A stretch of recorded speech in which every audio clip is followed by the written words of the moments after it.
ओम नमः ओम नमः ओम नमः।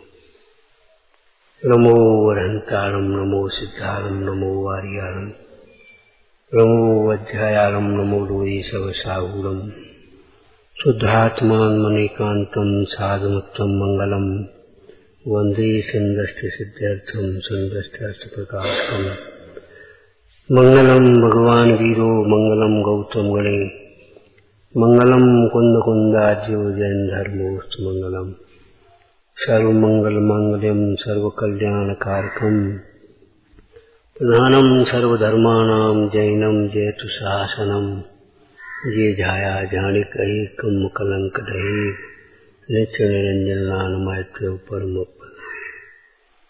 नमः समय साराय अनुभूत्या चकास्ते चित्स्वभावाय भावाय सर्वभाव। विचार करो, कंधों पे कुल्हाड़ी कैसी मार, कुल्हाड़ी है तुम पे, हाथ है तुम्हें, अब तुम मूर्तिक आत्मा हो तो बताओ कैसे तुम करोगे? ज्ञान रूप आत्मा हो कैसे करोगे? ये बातें हमने पहले भी कही। भगवान के दर्शन कर रहे, तुम्हारे हाथ नहीं है पैर नहीं है, ये सोचो ऐसे करना तुम्हारा काम नहीं है, ये काम बहुत गलत है। भावों का निमित्त पा करके शरीर की क्रिया होती है, लेकिन आपका विनय भाव कैसे होगा? आप भगवान की भक्ति कैसे करोगे? वाणी नहीं है, गाओगे कैसे? ये पुद्गल है, कहना सरल है, ये पुद्गल है, वरना आप मेरे नहीं है जी, मेरे नहीं। अरे नहीं है तो फिर ये बताओ कैसे करोगे तुम? अब तुम्हारे पास बच गया ज्ञान और भगवान और ये, अब तुम कैसे ज्ञान करोगे? बस ज्ञान करोगे और तब तुम्हें परमार्थ विनय का स्वरूप समझ में आएगा। कल चर्चा चल रही, बोले आध्यात्मिक है क्या? अध्यात्म ये तो बताओ कि आत्मा को जोड़े, आत्मा से जुड़े रहे, उसका नाम अध्यात्म। ये परिभाषा लिखी, अब आप भी कह दोगे, ऐसा नहीं कि नहीं देखोगे शास्त्र पढ़ करके, लेकिन अर्थ क्या है? जब आप आत्मा समझोगे प्रत्येक जीव को, तब आपका जीवन आध्यात्मिक हो सकेगा, तब आपके हृदय में दया आएगी, तब बड़े लोगों इन्होंने तो हमें आत्मा बताया है, विनय आएगी। अब इस आत्मा को हृदयंगम कैसे करें तो जिज्ञासा आएगी, इस आत्मा में लीन कैसे हो तो सारा व्यवहार आएगा, परमार्थ आएगा। लेकिन व्यवहाराभास नहीं आएगा, दिखावा नहीं आएगा आपको, आत्मा से जुड़ा रहेगा। पुद्गल को तुम महत्ता दे रहे हो तो भौतिकवादी हो गए।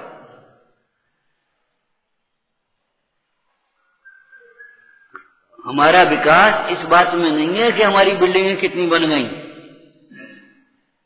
हमारा विकास ये इसमें है कि हमारी चित्त में शांति कितनी आ गई, हमारे परिणाम उदार कितने हो गए, हमारे में विनय कितनी आ गई, हमारे में सरलता कितनी आ गई। यही स्वाध्याय की सफलता है, यही स्वाध्याय की सार्थकता है। अब तो अपने में तो देखते नहीं। कल हमको थोड़ा सा वैसे ही तो लग, ऐसी बढ़िया चर्चा, गुरु के प्रति ऐसा समर्पण हो, वह गुरु फलाना, लेकिन हमारे जीवन में है कि नहीं ये तो हम देख नहीं पा रहे। हम जाकर के ऐसे चुपचाप और भयभीत से बने रहेंगे, डरते रहेंगे, तो इसका मतलब क्या है? बात तो सच्ची है, लेकिन द्रव्यान योग का आचरण न हो, औषधि का सेवन न हो, तो मतलब क्या है इसका?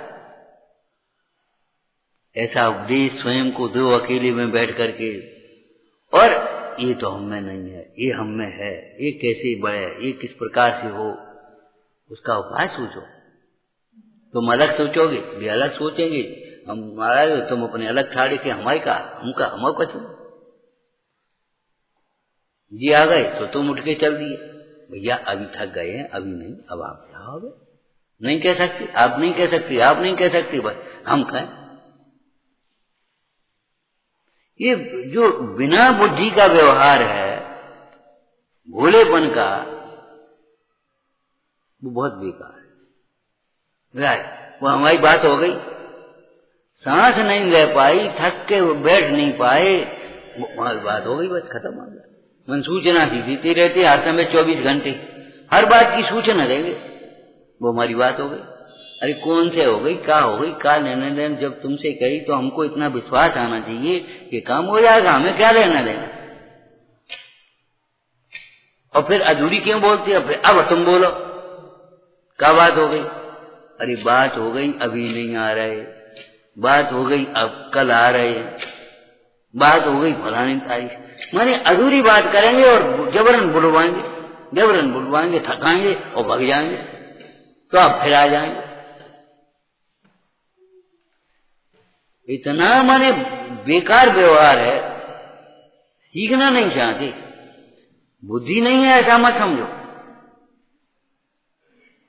आपने पढ़ा होगा अज्ञानी को ज्ञान नहीं है ऐसा नहीं है, अज्ञानी को ज्ञान तो बहुत है, लेकिन वो ज्ञान अप्रयोजन भूत में लगा है। जो ज्ञान अपने दोषों को छिपाए कैसे इसमें निगाह है, वो अपने दोषों के निवेदन करने में कैसे लगेगा, आलोचना में कैसे लगेगा? नहीं लगेगा।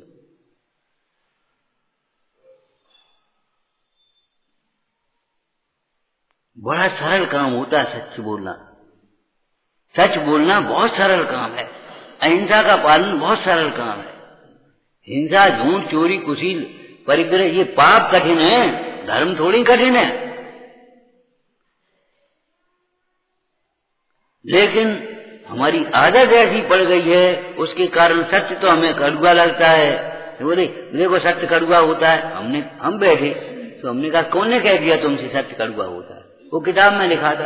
अरे किताब में ठीक लिखा था, हमें मालूम है आप नहीं जवाब दोगे, चुप जाओगे, हमें मालूम है, लेकिन हम क्या करें? हम कह रहे और गलत नहीं कह रहे, ये ध्यान रखना। कहाँ ये मत सोचना हमारी तैयारी चल रही है व्यवस्थित। हमको बिल्कुल अनुशासन प्रिय है, पारदर्शी व्यवस्था प्रिय है, दिखावा और ये ऊपर हमको कतई प्रिय नहीं। मनमानी प्रवृत्ति यही तो मनमानी, तुम अपन होते चल रहे, बेपन होते चल रहे, बेपन होते चल रहे। तो हमारी तबीयत खराब है तो हमने घूमन गए थे, नहीं हमारी तबीयत खराब तो हम घूमन गए थे, और सब चीज ठीक है जी, अपने काम कर रहे। अरे खेलने का आध घंटा, खेलने के समय ही खेलो, काम के समय मत खेलो। खेलने का भी समय लगाओ अपना, उस समय खेलो आप।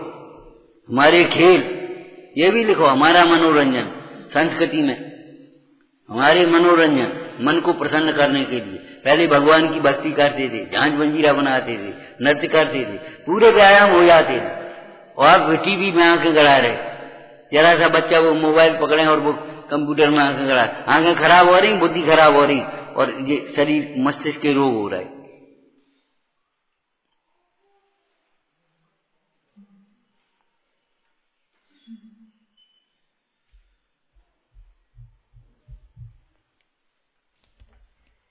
अपने पैरों कुल्हाड़ी मारने का मतलब क्या है? अपने कंधे पर कुल्हाड़ी मारने माने उसका फल स्वयं ही भोगना पड़ेगा।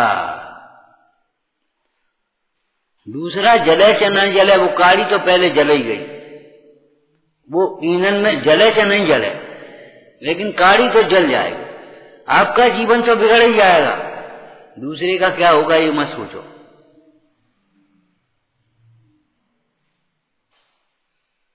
दूसरे का क्या होगा ये मत सोचो। देखो ये सिद्धांत जो हैं वो यूनिवर्सल ट्रूथ हैं, सार्वकालिक सार्वभौमिक सत्य है, सार्वकालिक सार्वभौमिक सत्य है।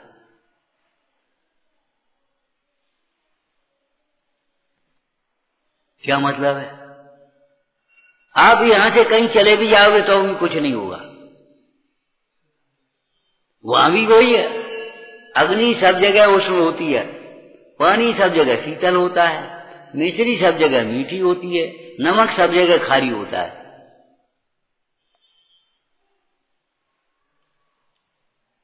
आपकी प्रवृत्तियां आपको हैरान कर रही हैं, वो प्रवृत्तियां नहीं बदलेंगी तो क्षेत्र बदल जाएगा तो अभी कुछ नहीं होगा। एक बात। दूसरी बोलो सार्वकालिक। अब बड़े पे ठीक हो जाएंगे, बड़े पे ठीक नहीं होंगे, जीवन पूरा ऐसा ही हो जाएगा। हमने ऐसे ऐसे देखे विधानाचार्य विद्वान, उनकी जो आदतें पड़ गई, आज 50 वर्ष के हो गए, 55 वर्ष के हो गए, रहन सहन देखो तो उसी प्रकार का गंदा, अशुद्धि में देखो तो उसी प्रकार की अशुद्धि चल रही है। 4 आदमियों को मैंने 4 विषय अपने तैयार कर लिए, यहाँ बोल दिए बे, वहां बोल दिए बे, वहां बोल दिए, 4 लोगों ने स्वागत सत्कार कर दिया, बस मगन हो रहे अपने आराम। सोचे ही नहीं पा रहे कि हम आज जो 5 स्वाध्याय करें, 4 घंटे 2 घंटे बैठ करके अपने लिए करें, कुछ नहीं। बड़ी हालत खराब है ये 4-4 दिन घूमने वालों की। क्यों? वो उतना ही विषय तैयार करके बोल देते। और हमने ये स्वाध्याय में कई बार कहा, तात्कालिक विषय तैयार करके अलग बोल देना अलग बात है, और उस विषय को, अभिप्राय को हृदयंगम करना अलग बात है।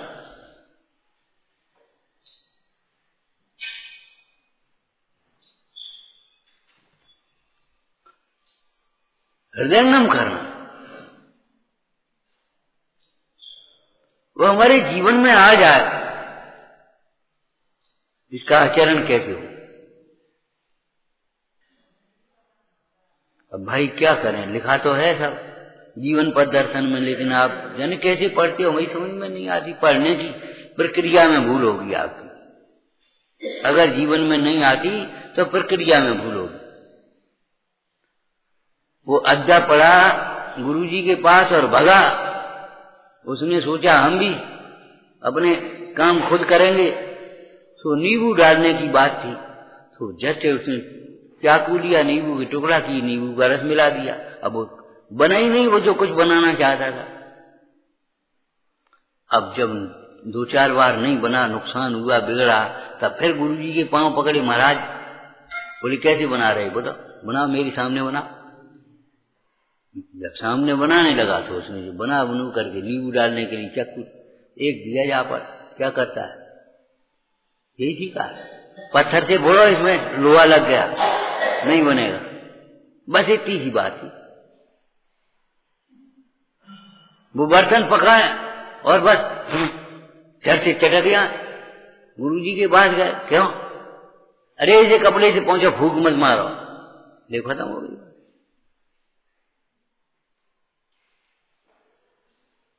मतलब ये हर काम लौकिक में भी इतना सूक्ष्म है, इतना सूक्ष्म है, स्थूल उपयोगों से काम नहीं चलता। और अहंकार से तो प्राप्त ज्ञान भी नष्ट हो जाता है, निश्चित बात 100%। जहां आपको ये लगा हम कुछ जान गए, हम कुछ हो गए, हम कुछ करने लगे, समझ लो आपका जीवन नष्ट हो गया, ज्ञान नष्ट हुआ, धन नष्ट हुआ। अहंकार से तो नाश होता ही है। और अहंकार नहीं आ पाएगा आपको, क्यों नहीं कब नहीं आ पाएगा? जब बड़े की शरण में रहेंगे, आत्मा के समीप। कितना है आत्मा पर दृष्टि है, आपको मन 4 ज्ञान हो जाए तो अभी अहंकार नहीं आएगा। आत्मा पर दृष्टि है, आप स्वर्ग में इंद्र हो जाए तो अभी आपको अहंकार नहीं आएगा। पंच परमेष्ठी भगवंतों पर आपकी के प्रति भक्ति भाव रहे, उनका आपको कभी अहंकार नहीं आएगा। अहंकार आया तो हमें बताओ। कल हमने क्या कहा था, बहुमान आने की प्रक्रिया है। आज हमें जो कुछ भी मिला है इन्हीं की देन है। पिताजी बुढ़ापे में बेचारे दुखी होकर के बोले, बेटा हमने तुम्हें कछु नहीं दे पाओ, तुम्हारे कछु नहीं कर पाओ, अब हमारा तो समय पूरा हो रहा, अब तुम करना बेटा। लड़का बोला, पिताजी ऐसे क्यों बोलते हो, आज हम जो कुछ खड़े हैं आपकी बदौलत तो खड़े हैं। आपने जन्म दिया है, आपने पैसा नहीं दिया, लेकिन पैसा कमाने की कला सिखाई है, हमें अपने पैरों खड़ा किया है, भोजन करना सिखाया है। ये आपने सिखाया है कि दान देकर के भोजन करो।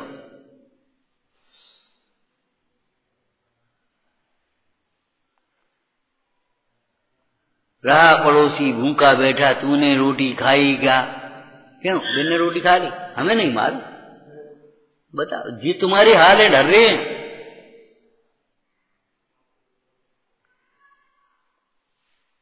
चार आदमी अपने आपस के मिल गए एक दूसरे और क्षमा क्षमा कर ले, इसका नाम क्षमा नर्म है। जिनके प्रति अपराध हुआ है उनसे क्षमा मांगो और सच्चे हृदय से भीतर से क्षमा मांगो, तब है। हमारी बुद्धि काम नहीं देती, हमें इतनी बुद्धि नहीं है, हमारी विशुद्धि नहीं है, हमारा फलाना नहीं है। ये सुना के क्या कहना चाह रहे? ये सुना करके क्या हम कहां से दे दें? नहीं है तो हम कहां से दे देंगे? क्यों नहीं है ये सोचो। तुम्हारी बुद्धि क्यों नहीं है? क्यों बुद्धि क्यों नहीं है बोलो? आप ज्ञानावर्ण के आश्रव के कारणों को पढ़िए। आपने अभ्यास करने में आलस्य किया होगा, दूसरों को सिखाने में अंतराय किया होगा, या प्रमाद, आलस्य प्रमाद तो एक ही हो गया। और बोलो ज्ञानियों की अनादर किया होगा, तत्प्रदोष, निंदा, मात्सर्य, आसादन, ईर्षा की होगी। आज तुम्हें बुद्धि नहीं, तुम इन्हें सब पूछते और तुम तो बस ये करना जानते हो। इसलिए तुमको ये लगता है ये हमारा दुश्मन है। ये दुश्मन नहीं है, तुम्हारा ईर्षा भाव दुश्मन है, तुम्हारा प्रमाद भाव दुश्मन है। हर काम को लापरवाही से करो और तुम कहो बस इनसे सब खुश रहते, हमसे हमें हर आदमी टोंकता है। ये टोंकेगा ही। एक वाक्य कहा था ना, जो गुरुओं की टोंक को नहीं समझते हैं उनको सब लोग टोंकते ही है।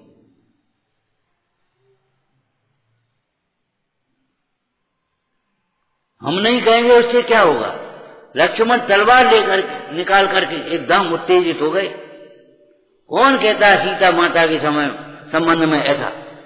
उसकी जिब्बा काट लेंगे। रामचंद्र जी बोले शांत रहो, जिब्बा काटने से काम नहीं चलेगा, कर्म काटने से काम चलेगा। सीता को वनवास देना होगा। जिब्या काटोगे तो ये और कहेगा देखो रामचंद्र जी और लक्ष्मण ने सीता के मोह में प्रजा का नाश कर दिया।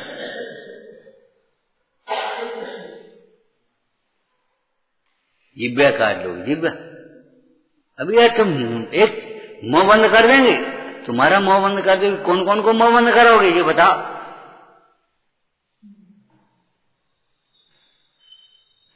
मुंह बंद करने से काम नहीं चलेगा है, वो प्रवृत्ति छोड़ने से काम चलेगा।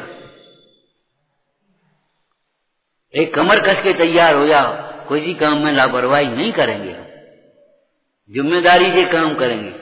जो काम कहा गया है उसको हम बामें लग गए थे, हमें ध्यान नहीं रहो, बहुत बढ़िया, और फिर वे चिल्लाए पड़े। उसका दोष देख रहे हो कि अपना दोष देख रहे हो? ये बताओ वो क्या करे?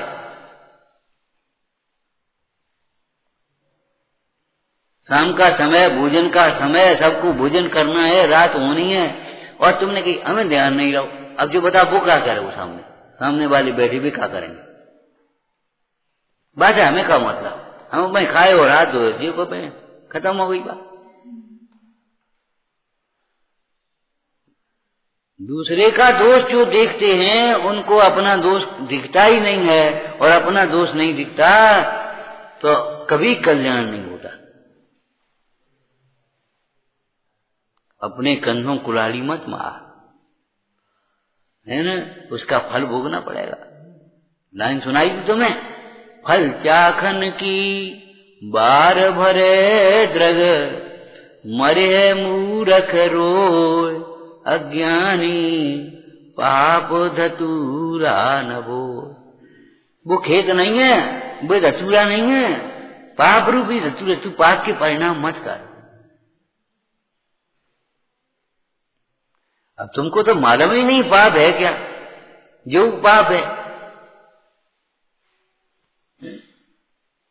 तुम्हारी उम्र पे होंगे, स्कूल में पढ़ाते थे हम, अरे सुबह बैठे थे ऐसे चारपाई पर, मामा की लड़की थी, आकर के बैठ गई। माँ ही बोली, उसकी माँ बोली बेटा उठो। या मैं कहा होगा, मैंने उसको लगता ही नहीं कुछ हो गया। हमारे भैया है, बिल्कुल भैया ही है, बिल्कुल सही बात है, बिल्कुल सही है, गलत नहीं है। क्या हो गया? मैंने लगता ही नहीं है, इसमें क्या हो गया? लगता ही नहीं है। तुम्हें मालूम है क्या हो जाता है, क्या नहीं होता है? मिथ्या तुम्हें पहले सुनाया था, गंभीर चंद जी चले गए, सुनाते थे। एक सेठ जी पूजा करने के लिए घर से अपनी सामग्री लेकर के सीढ़ी पर उतर रहे थे। एक पुराना ग्राहक, बड़ा ग्राहक ठोका, वो भी थोक में माल ले जाता था। आ गया सेठ जी, इतो सामान 50,000 को चाहिए और अब दे पाओ तो दे दो, हमें जल्दी है, नहीं तो फिर बताओ क्या करें, नहीं तो फिर दूसरे से क्या करें, आप जल्दी अभी चल सकती हो तो अभी दे दो। अब सेठ जी सोच रहे पुरानों ग्राहक के कब दूसरी दुकान पे चलो जाए और नुकसान होगा, मुनाफा मारी है, व्यापार खराब होगा। एक काम करते हैं, पहले इसको माल दे देते हैं और व्यापार में जितना मुनाफा होगा उसका आधा हम मंदिर में दे देंगे। भाव तो अच्छा था उसका, ये भाव नहीं था हम पूजा छोड़ के व्यापार करें। लेकिन ये सोचा उसने कि क्या करें, तो उसने जाकर के सामग्री थाली धरी वहां पे अलमारी में और चाबी उठाई और दुकान चला, उसको सामान दिया, सामान दे करके फिर वो अपने पूजा करने चल दिया। क्या हो जाओ बताओ, क्या हो? तो पंडित जी कहते भैया ग्रहित मिथ्यात हो गया, तुम्हें पता नहीं है क्या हो गया।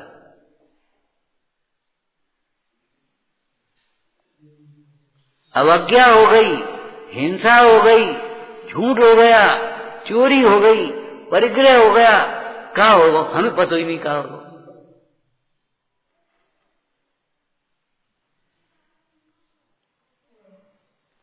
अरे रे प्रभु, ये तू आत्मा से च्युत होगा तो तुझे सर्व दोषों का प्रसंग आएगा।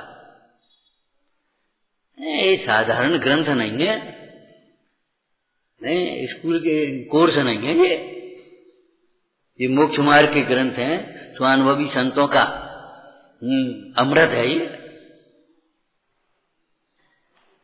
ये तू आत्मा से च्युत होगा तो सर्व दोषों का प्रसंग आएगा। अगर तुम्हें आत्मा नहीं देखेंगे तो जन का देखेंगे, समझ लो। कुछ ना कुछ होगा, दीनता आएगी, अभिमान आएगा, मायाचारी आएगी, लोभ आएगा, कुछ ना कुछ प्रमाद आएगा। अगर हम इसको आत्मा को आत्मा नहीं देखेंगे तो समझ लेना चाहिए क्या होगा। अब ये मत पूछो क्या होगा। रोग और शत्रु को इसी प्रकार दोष को भी छोटा नहीं समझना चाहिए। ये तो चाणक्य नीति में रोग और शत्रु को छोटा मत समझो, लेकिन हम ये कहते बाहर के शत्रु की बात नहीं है क्या, अंतर की आदत पड़ जाएगी, बुरी आदत पड़ जाएगी, तुम्हें मालूम नहीं पड़ेगा और वो सब जीवन खराब हो जाए। कई लोगों की गाली देने की आदत पड़ जाती है, बातचीत करते करते गाली देने, जब वे सब समाज में बैठते हैं तब उनको बड़ा बुरा लगता है, एहसास होता है कि क्या हो। सुनने वाले भी लिहाज से नहीं टोकते और बोलने वाले भी बोलते रहते हैं, लेकिन जब वो सब समाज में जाकर के बैठते हैं कुछ, तब उनको लगता है ये क्या हो गया। जरा जरा में बुरा मानने की आदत, जरा जरा में क्रोध करने की आदत, जरा जरा में जोर से बोलने की आदत, जरा जरा में पता नहीं पड़ता क्या भाव। हमने कहा भाई, तुमने कहा नहीं की और क्या कहोगे।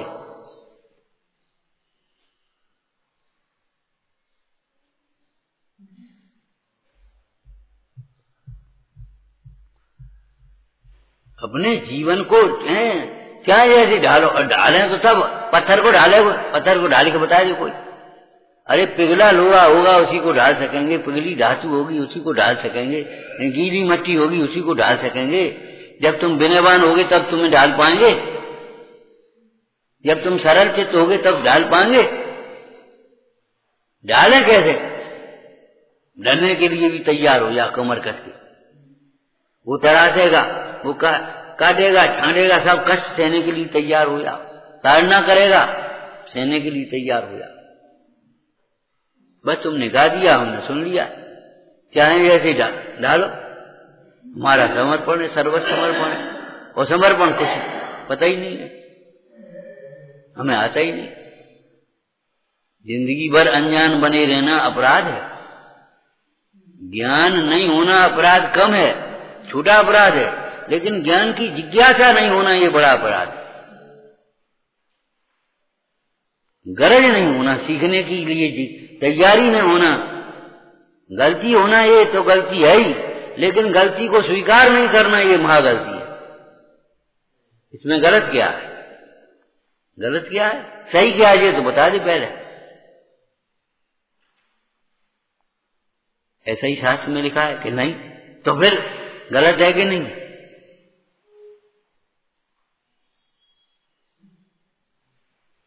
समझ में आया ना क्या कह रहे हैं? आगे कह रहे हैं उसके फल भोगने के लिए अपने खेत में वही बोओ जो तुम्हें खाना हो, जो काटना हो।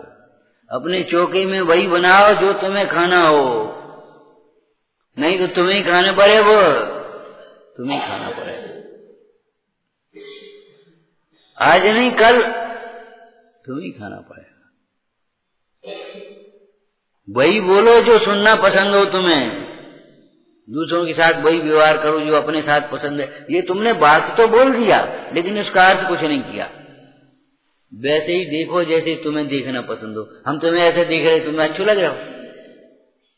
हम तुम्हें ऐसे देख रहे जैसे कुछ नहीं हो तो अच्छो लग रहा तुम्हें, तो तुम भी ऐसे किसी को मत देखो।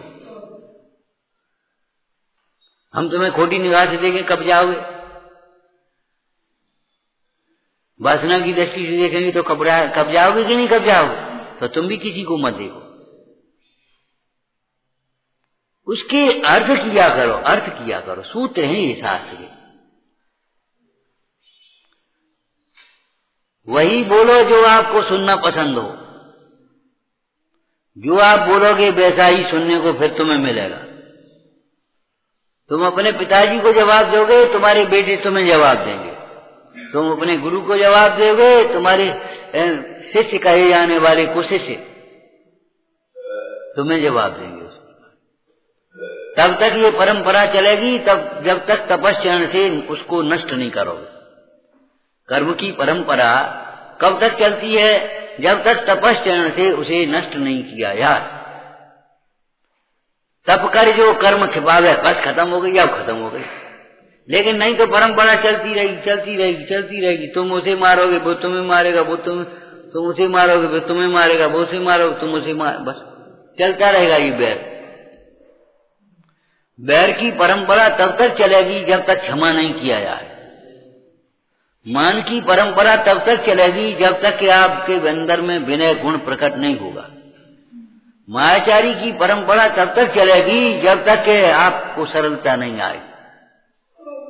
कर्म की परंपरा तब तक चलेगी जब तक धर्म प्रकट नहीं हुआ, सम्यक तो नहीं आए।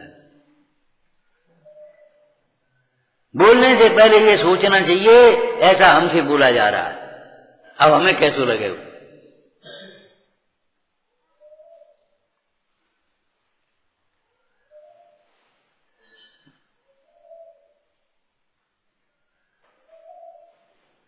कह रहे हो यहां ऐसा ही होता है, यहां तो ऐसा ही होता है, और करके तुम खुद ऐसा ही हो। यहां तो ऐसा ही होता है बेटा, अपन को ही सहन करना है। बिल्कुल ठीक बात है, करो तो सहन करोगे तो ऐसा नहीं बोल पाओगे। यहां तो ऐसा ही होता है। यहां तो कोई किसी को समझता ही नहीं, किसी को किसी से बात चल नहीं है। तुम्हें ही नहीं होगा, तुम्हें ही नहीं होगा। शिकायत करने वाले सबसे ज्यादा शिकायत के पात्र होते हैं। कहने से पहले बहुत सोचो, पहले तोलो और फिर बोलो। अगर हमसे ऐसे कोई कहे तो क्या होगा? हम भी कई बार सबके सामने कह देते हैं कोई बात बुरी, तो हम भी सोचते हैं, हम इनसे कह देते हैं और अपेक्षा रखते बुरा नहीं लगे। लेकिन हमसे भी कोई कह दे अगर तो हमको भी थोड़ा सा बुरा लगेगा। नहीं कहना चाहिए इस तरह।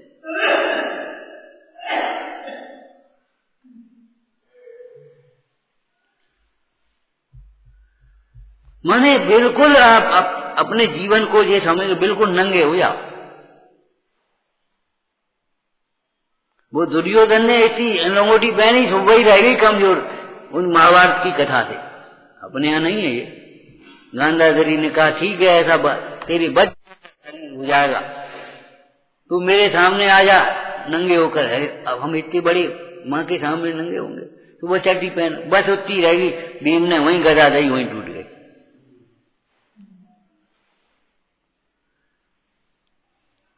छिपाने की कोशिश बिल्कुल मत करो, बिल्कुल मत करो। क्या छिपाओगे? बिन के जो ज्ञान में जल गई, कौन से छिपाओगे? बोलो। तुम क्या छिपाओगे, तुम क्या घुमाओगे? कतई नहीं, कतई नहीं। बस एक बात ध्यान रखो, इस श्लोक से आगे का श्लोक अब नहीं पढ़ रहे भाई, बैठे थे आगे का श्लोक पढ़ने के लिए कि इसका फल हमें भोगना पड़ेगा। बस खत्म मामला। उसने गालियां दी साधु महाराज को, साधु महाराज मौन। अब वो साधु गाली देने वाला थक गया, बोला महाराज आपने कछु कही नहीं। बोले भैया कोई चीज तुम्हें दें और तुम न ले तो कौन की? कि जो देता आई की तो समझ लो, हमने नहीं ली तो अब कौन की? कितने छोटे छोटे एकदम ऐसे सटीक दृष्टांत हैं, इनको समझ करके तुम्हें समझ में नहीं आती।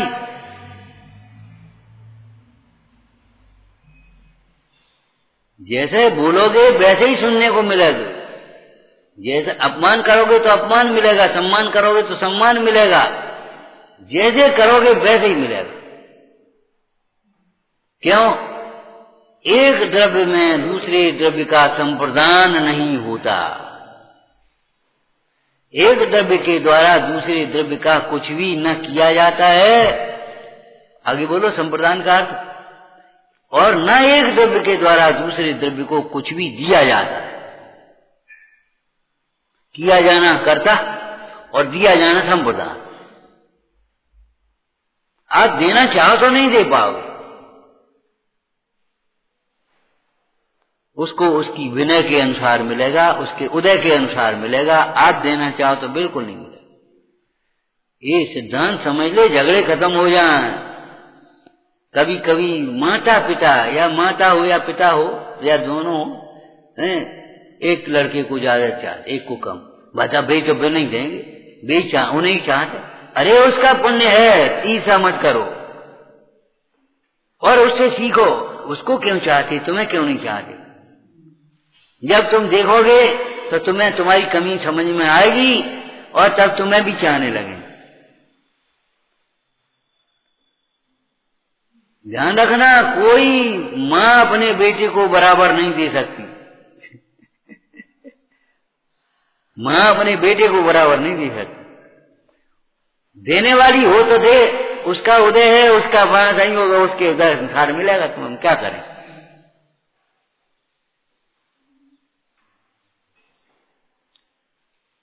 ये जीवन को बिल्कुल निर्मल बना देने बात, सूक्ष्म थोड़ी छोटी बातें हैं। ओम नमः। हे देवी तेरी वंदना मैं कर रहा हूँ, इसलिए चिंतामणि प्रभु है सभी वरदान देने के लिए।